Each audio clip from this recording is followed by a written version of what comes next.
Well, most people who get COVID-19 only have mild symptoms, but investigative reporter Brendan Kirby spoke with a woman in Baldwin County who reminds us all that this disease can really have some nasty complications. He joins us now with more on that story. Brendan. Lenice, Blair Lober is here to tell you that this isn't something to play around with. COVID-19 can take some serious turns and in ways that aren't always predictable. The 34-year-old mother of three from Spanish Fort wasn't especially worried when she developed a dry cough on March 29th. She was young with no underlying health conditions. Even after symptoms grew more serious in the ensuing days and Lober thought she likely had COVID-19, she wasn't in one of the high-risk groups. But more than a month later, she's still dealing with the lingering effects.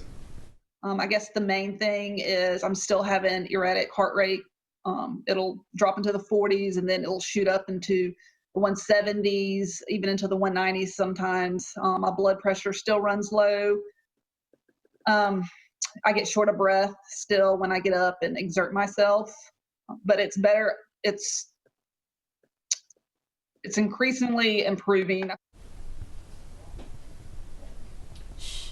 Lober says she doesn't know for sure how she contracted it, but she suspects it was through her job as a nurse practitioner. She says she isolated herself from her family members, none of whom ever developed symptoms. She says she didn't leave her room for 14 days except to get tested. Her sons could only kiss her through a glass window. Most of that time, Lober says she was running a fever, which went as high as 103 degrees. The fever broke on day 11. She felt like she had turned a corner, and then, inexplicably, she started getting worse again. By April 24th, she was headed to the hospital, where she spent the next 4 days. Since then, she says, she's slowly gotten better. She has a warning for people who dismiss the seriousness of the illness. I have seen what it has and can do personally, not only to myself, but to other individuals. It is not the flu.